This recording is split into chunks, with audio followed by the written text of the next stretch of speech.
बोलो जयकारा। बोल मेरे श्री गुरु महाराज की जय।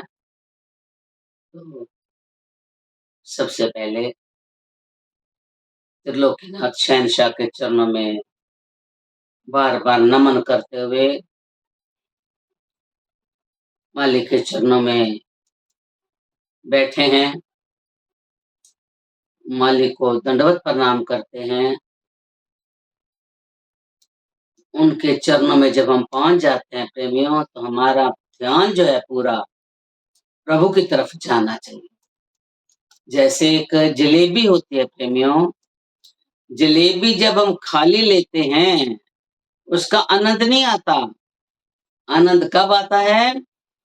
जब वो चाशनी में डूब जाती है, उसका मोल भी अधिक हो जाता है, खाने में टेस्ट होता है, मिठास आती है, क्योंकि उसने अपने आप को चाशनी में डुबो दिया।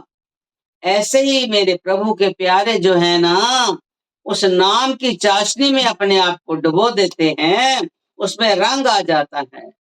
रंग हरा वाले दे चढ़ गए, रंग होर चढ़ा के की लेना। जब मालिक के नाम का रंग चढ़ जाता है तो बाकी सारे रंग फीके हो जाते हैं। ये रंग कभी उतरता ही नहीं, जब चढ़ जाता है तो उतरता नहीं। शिष्य के अंदर अगर मालिक से मिलने की तड़प है तो मालिक से रहा नहीं जाता। मैंने पहले भी कहा था प्रेमियों, एक फकीर हैं, घोड़े पर चढ़ के जा रहे हैं, और जिधर फकीर उस घोड़े को घुमाते हैं उधर नहीं घूमता और दूसरी तरफ चला जाता है। उधर से उसको मोड़ते हैं तो दूसरी तरफ चला जाता है।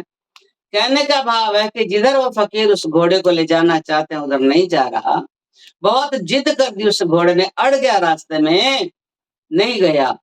तो फकीर ने कहा चल अब तेरी मर्जी है, मैं तेरे को नहीं रोकूंगा, अब तेरी मर्जी है, तो जहां जाना चाहे चल। तो प्रेमी वो घोड़ा जो था ना, ऐसी जगह गया जंगल में जहां एक शिष्य बैठा था मालिक की याद में। तो शिष्य ने क्या कहा, ओहो आज तुम प्रभु, मैं आपको बहुत ही याद कर रहा था, दिल से याद कर रहा था। जब शिष्य याद कर रहा था तो गुरु महाराज जी से कैसे रहा जाता प्रेमियों। तो वो जो घोड़ा था उसके अंदर भी तो उस परमात्मा ने वो कशिश डाली हुई थी कि उस घोड़े ने उस शिष्य की तरफ उसका मुंह हो रहा था। भगवान जानते हैं कि किसका कितना प्यार है, कितनी लगन है, कितना वो दीदार करना चाहता है, कितना मुझे पाना चाहता है। अगर शिष्य के अंदर इतनी तड़प है तो भगवान के अंदर भी तो उतनी तड़प आ जाती है।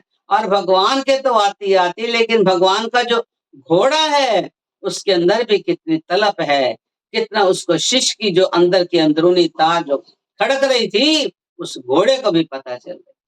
जब वहां पर पहुंचे महाराज और शिष्य को जाकर के गले से लगाया, और उस टाइम उनका कैसा मतलब प्यार बना था कि शिष्य